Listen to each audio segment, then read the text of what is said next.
একটা ছন্দ আছে না, স্বপ্ন সে তো সত্যি, ছুঁয়ো না মলিন হবে। জীবন সে তো গল্প, লেখো না নষ্ট হবে। মন সে তো মসজিদ, ভেঙো না পাপ হবে।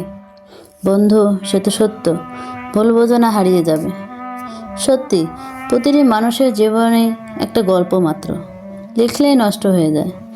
কিন্তু এই গল্পের শেষ হচ্ছে মৃত্যু। মানুষের জীবনে আবেগ, অনুভূতি, ভালোবাসা দিয়ে চলে না। বাস্তবতা অনেক কঠিন, যেখানে ব্যক্তি তার বাস্তবতার অকল সাগরে সাঁতার কাটতে গিয়ে হয়তো ভেসে যায়, নয়তো কুল খুঁজে পায়। কিন্তু সমাজ বা পরিবার কখনোই সেই ব্যক্তির সাঁতার কাটতে কতটা কষ্ট হয় তা দেখে না। তারা তখন দেখে যখন ওই ব্যক্তি ভেসে যায় অথবা কুল খুঁজে পায়। বাস্তব অভিজ্ঞতা থেকে বলছি, আপনার নিজের ভিতরের কষ্ট, আপনার লড়াই শুধু আপনারই। সমাজ, পরিবার, আত্মীয় স্বজন খুশি করার জন্য নিজের জীবন উৎসর্গ করবেন না, তাহলে শুধু সারা জীবন কাঁদবেন। অনেক তো করেছেন, অন্যকে খুশি করার জন্য অভিনয়, জোকার সেজেছেন। আজ পর্যন্ত পেয়েছেন কি কাউকে খুশি করতে?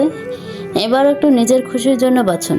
দেখবেন অন্য সবাই খুশি না হলেও আপনার মন ঠিকই খুশি থাকবে। একদিনের জন্য হলেও আপনার বেঁচে থাকার ইচ্ছা বেড়ে যাবে। So be careful.